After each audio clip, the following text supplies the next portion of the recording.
Okay, and that's all from me. And Stacey, welcome, and please have the session. Thank you. Thank you very much, Manju. Okay, hi guys. So what we're talking about today, the title of today's topic is making the most of yourself and your experience. So a little bit about me, first of all, so that you know why I'm qualified to be talking about this.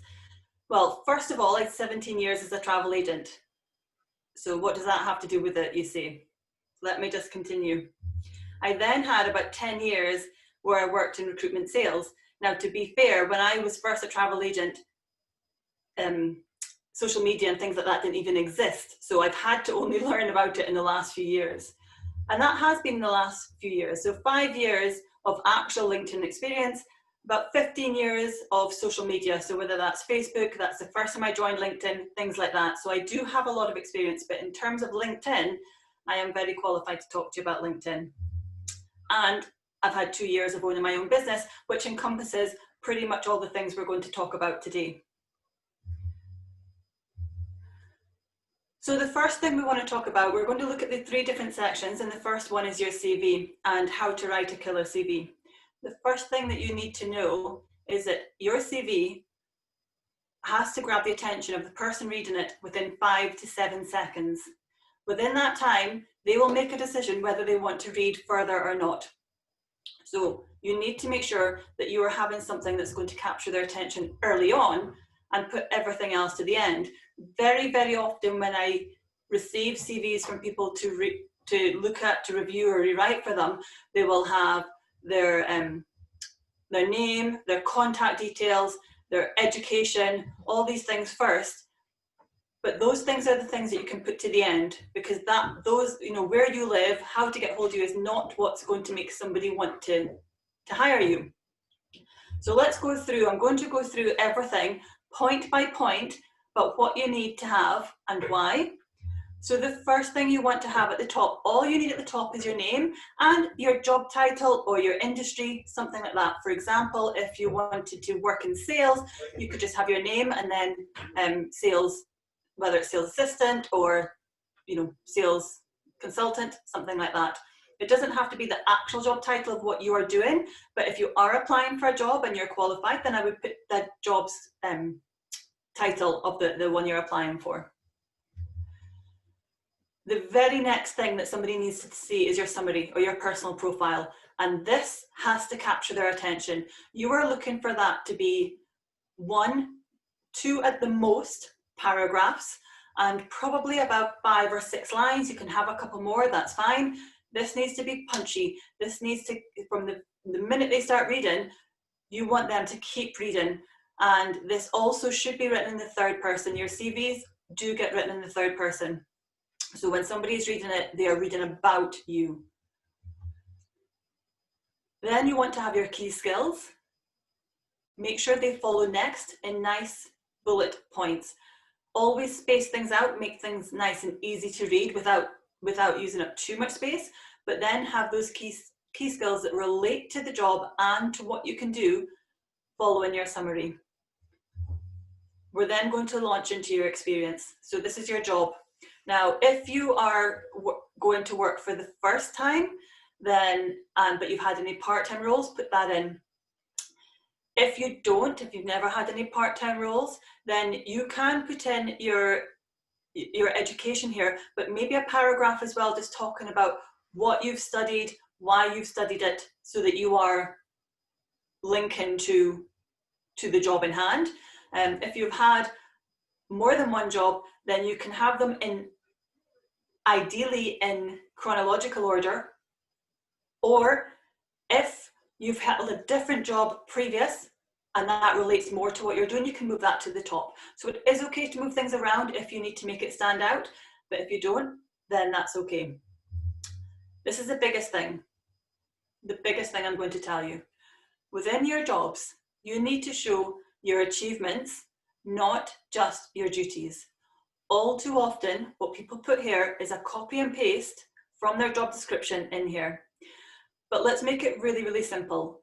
For example, if you were applying for an admin role, and admin was your previous job, You do not need to put down there that you did filing, because any recruitment or hiring manager knows by the role what you have to do. If, however, you maybe created a really good filing system that made things more efficient, that's what you need to put in there.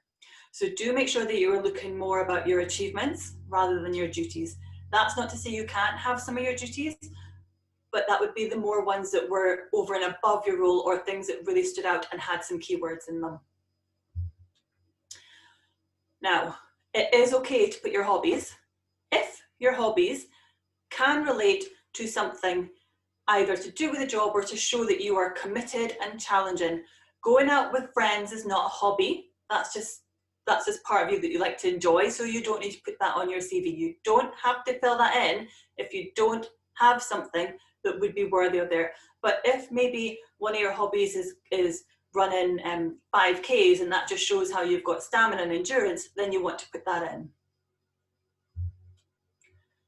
Do make sure that you do have your contact details quite clearly. I always put them at the end, because there's no point putting them before, because if they haven't decided they want to contact you, there's no need. If they get through the whole of your CV and they want to contact you, then they will be looking for your details. So within your contact details, you want to have your mobile telephone number, email address, and I'll tell you this again later on, but let me just tell you now that for your email address, it should contain your name and nothing else if possible. So don't put things like, if it's got your name and your date of birth in it, don't put things that are just maybe because you've got a cute email address. You don't want those. You really want it to have just your name, and it can be a free account. So Yahoo, Hotmail, Gmail, that's okay, but make sure it has your name. And then do include your address as well. If you have a LinkedIn account, and we're going to come onto LinkedIn very soon, you can also pop the contact details for LinkedIn there as well. So let's just be clear on a few things not to have on your CV. The first one is don't lie, don't make it up. You can be clever how you word things that you have done, but don't lie about it, because you will get caught out. Don't have gaps. So if you have had a few jobs, then try and avoid the gaps. Now, if what you've had is maybe part-time roles or experience, or work experience or things like that, then you may want to try and head up a whole section and then list them rather than showing the dates, because the gaps can, if you're applying direct, then that's totally okay. But if you're applying online, a lot of online systems are set to remove CVs that have gaps in them. Don't put your age on it. Recruiters are not allowed to judge, but sometimes by default they do. So don't include your date of birth, and you might want to be careful about, you don't always have to put the dates you went to school or things like that. If it's your first job, then that's quite obvious. It's not a huge issue, but this is good advice for the future. And as I mentioned about your email addresses as well, don't have an email address that doesn't have your name. Also, don't include your photo. In some countries that is standard, but in the UK it's not. I am going to contradict myself in a little while with one of my other sections. However, for your actual CV, given that recruiters are not allowed to make snap judgments, you shouldn't be having your photo on there. Also, don't include the words curriculum vitae. I can't even say it, let alone write it. But it's a very bizarre thing, but some online jobs boards reject them for using these words. Just so that you know, there is what they call an ATS. It's an automatic tracking system. So this is software that all the jobs boards and a lot of recruitment agencies use. And there's a lot of things within here that some of the parameters will be set so you get scored. And one of them is having those words on your CV. It will reject it or come back and say you've lost points because of this. So you don't need to head it up to say that it's a curriculum vitae or even a CV, because that is what it is. When you're considering the length, don't waffle. You need to get to the point. The whole point of getting the recruiter or hiring manager's attention within 5 to 7 seconds can carry through as well. If you start to waffle, you'll lose them. So you don't need to write paragraphs when you can actually just have bullet points. You want to try and keep your CV, it should never be more than 2 pages, but if this is one of your first roles or early in your career, then it really doesn't need to be longer than 1 page. And finally, on your CV, proof it. Proof it, proof it, proof it. Spelling, grammar, composition, dates, make sure everything matches. Once you've checked it, check it again, then check it again, ask someone else to check it, and then check it again. You will be surprised that even when you're writing your own, you don't spot your own mistakes and how things can get missed. So do proof it before you get it sent. Okay, are you all with me? If you can know where it is, give me a quick thumbs up on the reactions button so that I know I'm not talking to myself. Okay, I think I've got a couple there. Perfect. Right, thanks guys. As Manju mentioned earlier as well, if you have any questions, put them in the chat. Feel free to put them in now, and what I'll do is I will answer them all at the end, but just in case you forget what they are, if that wasn't very clear in your CVs, please pop it in the chat and I'll make sure we talk about it at the end. Now I want to look at your LinkedIn profile. I will come on to all of social media or points about them momentarily, but if you are looking, if you're going out for your first job, or even if you're early in your career and you don't already have a LinkedIn profile, I recommend that you do get one. Recruiters and hiring managers will go and check LinkedIn. They'll check all your social media, but they will be looking for LinkedIn. And LinkedIn really can help you stand out from others. And if you already have LinkedIn, then you still need to take on board these points.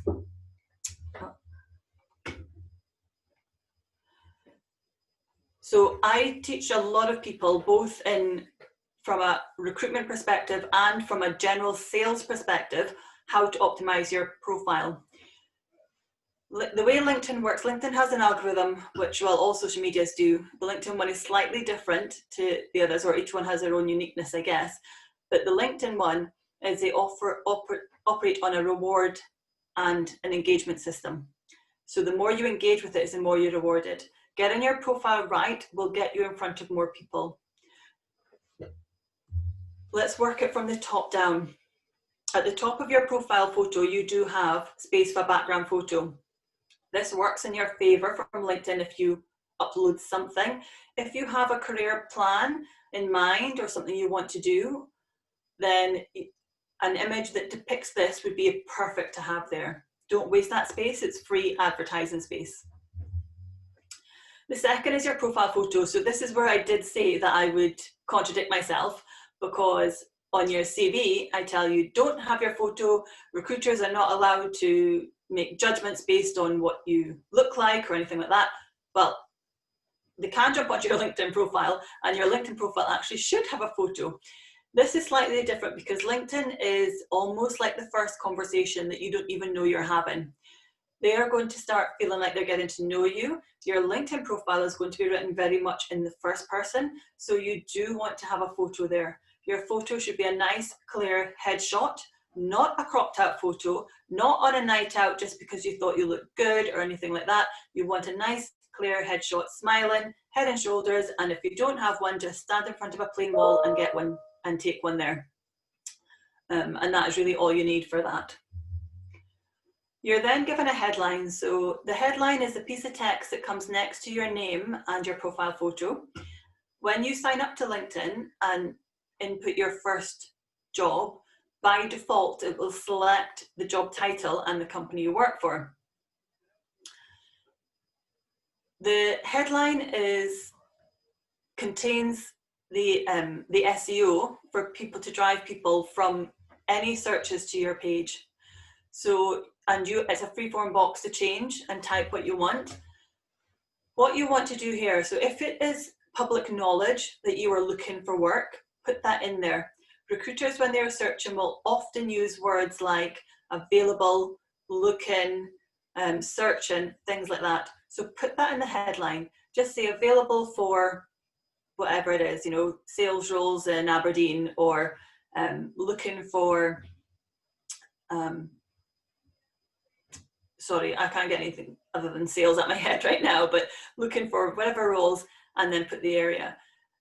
If it is not public knowledge that you are looking, you still can adapt that headline and have something that depicts what you can do for people rather than what your job is. So as an example, I'll talk to you about how I structure mine, so it will give you an idea. What I aim to do with everybody is help them get seen, noticed, and ultimately chosen. So my headline says, I get you seen, noticed, and chosen. And then it goes on, I've got some good keywords that are going to help drive people to my profile by letting them know how I do that. So I then say LinkedIn training, CV writing, social media, all of those kind of buzzwords to do with what I do. So you have those options. If you are actively searching for work, put that in there so that people know straight away. But if you're not, you can still kind of say what you do, which means that people are likely to find you. And even if you're not looking for work, maybe you will be in the future, but even if you're not, then that will help you get more business. There is an option with LinkedIn now to put how you pronounce your name into it. You get that from the app on your phone. So I do recommend this. I don't know about any of you, but people pronounce my name wrong all the time. My name is Stacey Edgehill, and there's no E in Edgehill, so I get called Stacey Edgehill or Stacey Edhill or Stacey Egghill all the time. So it's nice that you can click a little button and people know how to pronounce your name, and it will just make it easier for somebody contacting you. And even if you have what you think is the most normal sounding name in the world, I would still recommend you do this because somebody else, English may not be their first language. There's an about section on LinkedIn. This used to be called the summary. Now, your LinkedIn profile, when LinkedIn first set it up, this was an online CV, and in some respects it still is, but it is very, very much utilized by people for other things, as in sales and business. But the about section pretty much is your personal profile from your CV, but you need to adapt it. So if you are actively looking for work, you can pretty much copy and paste it. I usually copy and paste it with the key skills, but rewrite it so it's written in the first person. So instead of saying, an experienced salesperson with blah, blah, blah, you would say, oh, I have lots of experience in sales. So you need to rewrite it to be so that you are having that conversation. If you are not looking for work and maybe just preparing for the future, you can still do that. But at this point, I'd probably recommend that you start digging a bit deeper. Maybe look to tell a bit of a story about how you got to where you are. When people feel like they're getting to know you, that's one more step to them wanting to deal with you. Also, have your contact details on LinkedIn, and I would make them visible and make sure they are contact details that people can reach you on. So an email address and or a phone number. Recruiters are keen, and if there's two people that have the same and they don't know if one person's going to answer their profile but the other one has a phone number, they're probably going to pick up the phone to that person first of all. So put your contact details in, check they are current and correct, and that recruiters can reach you on them. There's a new section within LinkedIn called Featured. Now, this can be really useful if you have done any works or written on any articles or blogs or anything like that that really relates to what you want to do. It's a good idea to put that in as featured. You can write articles on LinkedIn, and this is some good advice for you for establishing, especially if you haven't got the experience that someone might be looking for. You can really establish your credibility by talking about your knowledge about it in a way, bringing it into a conversation, and then you can feature them. So I would look to try and get some of your works where possible on the featured section. It's underneath the banner in LinkedIn on the add to profile section. Okay, so we're now at the experience, which is your job history. This is going to be a virtual copy and paste from your CV. Again, same rules applies. You want to be having your achievements rather than what your duties were.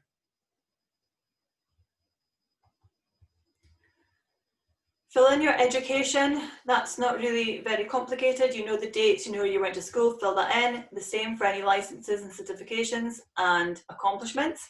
Anything that you have, LinkedIn has a space for it, so put it in there. You know, on your CV, I said you need to keep it very tight and concise. Well, on LinkedIn, you can waffle a bit. You can have more of what you wanted to say on there, and recruiters do check both. So at least if you feel you haven't got everything on your CV, it can be on your profile. Volunteer experience as well. I do like to give that its own little slot because I'm quite passionate about it. It does look good for you, of course it does, but not only that, it's very good for the organisations that you volunteered for. So if you do have any volunteer experience, pop them in there as well. There's a section on your LinkedIn profile called skills and endorsements. I believe a lot of you are in your first jobs or students, but just in case there's anybody that has been on LinkedIn previously, and LinkedIn used to, years ago, they had the skills and endorsements set up slightly differently, and when people logged into LinkedIn, they could just endorse you for anything. LinkedIn would just put a skill that was maybe to do with your profile. For example, I have never done any kind of technical recruiting, but because I worked in recruitment, one of the skills that LinkedIn used to put in front of people was technical recruiting. And only when I noticed and went to clean up my skills did I notice I had over 200 endorsements for technical recruiting. So check the skills section, just go through it just in case, make sure you're happy with everything that's left. These are big keyword drivers to your profile. So delete anything that doesn't count at all or could be muddy in the waters, but you can have up to 50 skills. So do go and add in loads of skills that can relate to what you're doing. You wouldn't put 50 on your CV, but on your LinkedIn profile, some of them might be similar but worded slightly, put them all in. When you do that, do make sure that you order them so that you've got the top 3. They will come through on something I'm going to show you very shortly. There's a section on LinkedIn for recommendations. This will be really, really great for you guys, really good. Recommendations, you can have character recommendations. They could be from teachers. They could be from people that you've worked with already, anything like that. You want to go and look for the recommendations. You have to ask people for recommendations. They have to write them. So recommendations on LinkedIn are genuine. You can click right through to the person who left it. So there's no way for anybody to fake the recommendations. So if a recruiter or hiring manager goes to your profile and sees some recommendations saying how good you were to deal with, how good you were to work with, things like that, that's going to give you the edge over somebody else. So do have a look at the recommendations and then have a think about who you can. The person who's leaving you the recommendation will need to be on LinkedIn because that's how it works. So you want to try and build up your connections to go and get your recommendations from people that you have worked with or done work with before, or been to school with, or things like that. Okay, the last 2 actions in this, I know this one's quite a wordy one, so I really appreciate you guys bearing with me. The last 2 actions I want to show you how to do. So the first one is when you join LinkedIn, you are given a web address. It's unique to you. Your page is like a little mini website, and the web address you're given is quite messy. It'll be something like www.linkedin.com/in/. Then it will have your name, first name hyphenated, last name, and then another hyphen, and it will have some random letters and numbers. They'll look random to you and me. They're obviously a sequence for LinkedIn, but we can neaten this up. And by neatening it up, we can then include it in our CV and it looks a lot better. So to do that, from when you log into LinkedIn and set up a profile, you'll see where my banner, the one that says LinkedIn with the clock on the table, that's the banner. So next to the banner, to the right, you'll see this edit public profile and URL, and you just simply click on that. You'll be returned a box similar to this in the same section, and you just click on a little pencil at the end and delete it. It's really simple. It makes it look a lot neater. If you can imagine this address here with another hyphen and then some random letters and numbers at the end, how messy that looks, and now how neat it looks. If somebody has the same name as you and they have already done this, I'm afraid you won't be able to save that address because it is a unique web address you are getting, but you can play around with it. Anything up to the / after the IN, you can play around. So you can take out the hyphen out of your name, or you can swap your name around. You can add in a number. I don't advise you adding in things like your date of birth because we've already said you need to try and not show that. but maybe you can put your first initial or add your middle name in, or an industry or things like that, but you can make that look a lot neater. And the last one I want to show you on this is how to download all of your information into an online CV, and this is something that all recruiters use. This is the PDF information. From LinkedIn, again from the profile, and underneath the banner this time, so where there's a button called More, if you click on More, there's an option of Save to PDF. When you save that and go into your downloads, you're returned something like this. This isn't all of mine, it's just a section. Mine's about 9 pages long. But this is what you'll see that recruiters will often go and look at. And this is like a CV. So you'll see my headline there. I get you seen, noticed and chosen. LinkedIn training, CV writing, blah, blah, blah. Then on this, LinkedIn has converted it and it now says summary because they know this is being used as a CV. So it says summary instead of about, but it is the about section. I have what I put there. I'm not currently recruiting, so mine is more about trying to get people interested in me for business. But I do put my contact details first of all, and then I go on to say what I do. You'll see down the side here how it's got my contact details. They are visible, which is why I recommend you make it visible so people can get in touch with me easily. This is why the skills needed to be in a particular order, because only the top 3 pull through. On this, what comes through here is everything down to your education. So it will have any of your awards, it will have your achievements, it will have your experience and your schooling and things like that. So this can be really useful for you to have a look at. And as I said, recruiters use it, and that's how you get it.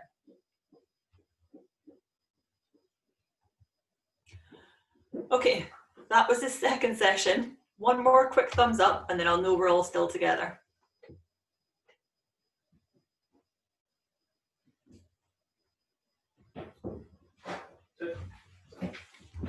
Okay.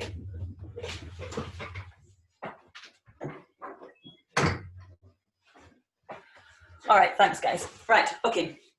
So I just wanted to go through how to conduct yourself online, and all of the points have come through. So let's just run them through. The first thing to remember with your online social media is that recruiters and hiring managers will check all of your social media. I really do mean all of it. Yes, they will go to LinkedIn, but in particular, if they know that they are, if it's apprentices or people coming for their first jobs, they know that they won't have a huge LinkedIn presence, they will go and check. They'll check your Facebook, they'll have a look on Instagram, they'll see if you've got a Twitter, they will go and check them all. So with that in mind, you do want to consider your privacy settings. Having said that, you don't want to make things so private that it looks like you have no footprint, because if they feel they can't get a feel for you and they've got a feel for somebody else, that person has the edge over them. So you either need to make sure that your settings are set to friends only, or be mindful of what you're putting out there. When it comes to LinkedIn, do make sure that it matches your CV. So that comes back a lot to what I said in your CV about not having lies or things like that. Don't fudge things. Whatever you've got in your CV should also be on LinkedIn. When you're posting, zero or commenting, zero negativity. I cannot stress this one enough, guys. Don't be going on, don't be moaning about anything. Don't be, if somebody's put a nagging or moaning post, don't go and support them on it. Obviously, if somebody's having a tough time, you obviously want to reach out and help them, but I'm just want to try and keep the negativity away, because when it looks like all you're doing is complaining or moaning and they're not seeing you as a positive person, that's what they're going, that's the impression they're going to have of you, and that's what they're going to think. Any photos that you have out there, you want to avoid the ones that are drinking, smoking, partying, and again, I'm not saying never ever having them. You're young, you're having fun, that's okay, but you don't want a whole page that's all you're doing. Maybe just try and wind them down a bit and have a few of you out doing a nice walk or things like that, enjoying some family time too. Posting things, in particular on LinkedIn, this comes back to what I said earlier for your profile about the featured section. Whilst you don't have a huge amount of experience, you can show your knowledge by posting on things and commenting on topics relating to what it is you want to do or what your knowledge is. At least then you're going to give some recruiters and hiring managers that you know a bit about what you're talking about, and that will give them the confidence to at least have a conversation with you and possibly give you a chance.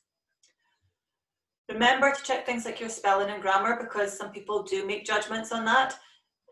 In particular, if you are looking for going to start a job on reception or an admin or something, if you don't know the difference between there, and there, that will really stand out. So watch what you're posting to make sure that little things like that are picked up on.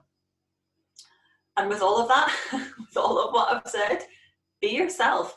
Don't be afraid to hide. Let your personality shine through, but just do be mindful if you are posting, you know, those photos and those images about partying all the time and what you're wearing and things like that, that it's out there. If it's on social media, it's got a digital footprint. If it's got a digital footprint, then people are likely to find it, and you don't want to hinder your chances by people making snap judgments, and it's just natural, it's what they do. And like I said, don't hide. I'm not trying to scare you off with social media. Social media is great. It will get you in touch with lots of people. Don't go and close all your accounts or make them so tight that even your mum can't see it. Well, maybe you don't want your mum to see it, but you know what I mean. You want to make sure that people are getting to see you and see the real you, because I really want you all to get into your ideal companies and have a great career. Guys, that is really what I wanted to cover today. So if you'd like to connect with me on LinkedIn, and if you haven't set up LinkedIn, this will help you do it. If you open up your smartphone to the camera app and hover over the QR code, that will take you to my page. I'm more than happy to accept requests, and then you can always message me if you want any further help. But for now, if we have any questions, I'd be happy to answer them. We don't have anything in the chat box yet, but if anybody does have any questions for Stacey, now is an ideal opportunity. She's got stacks of experience, as she's already told us. It would be great to get some questions. Well, one thing maybe I can ask you, Stacey, what are the, I mean, I know you said obviously don't lie on your CV, but what would you say are the worst crimes on a CV?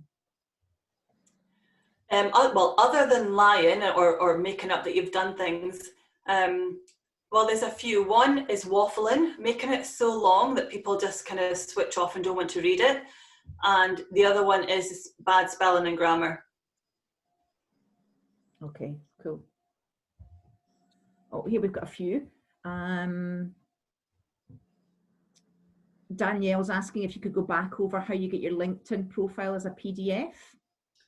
Yeah, we sure can. So Danielle, from your profile page, under the banner, there's a button called More. And if you click on More and then Save to PDF.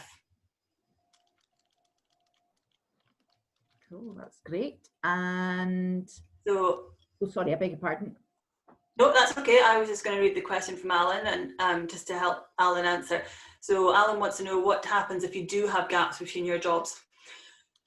What I often try to do, Alan, is work with people to see what they did within those times and tell the story, because quite often, although people have gaps, they have done other things, maybe a bit of DIY around the house, or they've been caring for somebody or things like that. People rarely are sitting down and doing nothing, even if you've got the dates and saying, you know, online courses while searching for a new job. It's more for the job system. So this is why I was saying that you can differentiate. If you are applying direct, you maybe don't have to show it like that. You can have a paragraph if you want, just explaining it. But if you are applying for something online, the computer system will pick up on it. So at least by having those in, you're not lying, because you know it's you've headed up saying experience, but you're just saying what was happening during that time, just so that the computer doesn't see the gap. Does that make sense, Alan? I hope it does. Either come on sound or pop it in the chat if you need clarification.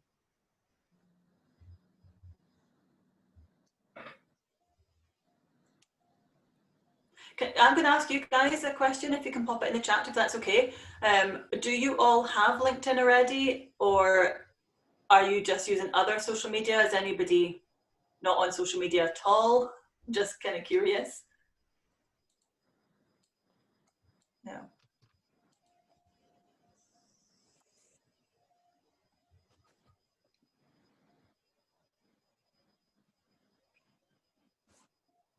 Good.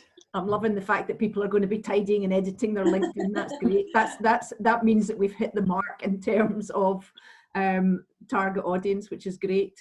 Yeah, I really do hope, as I said, if anybody wants to connect, but if not, then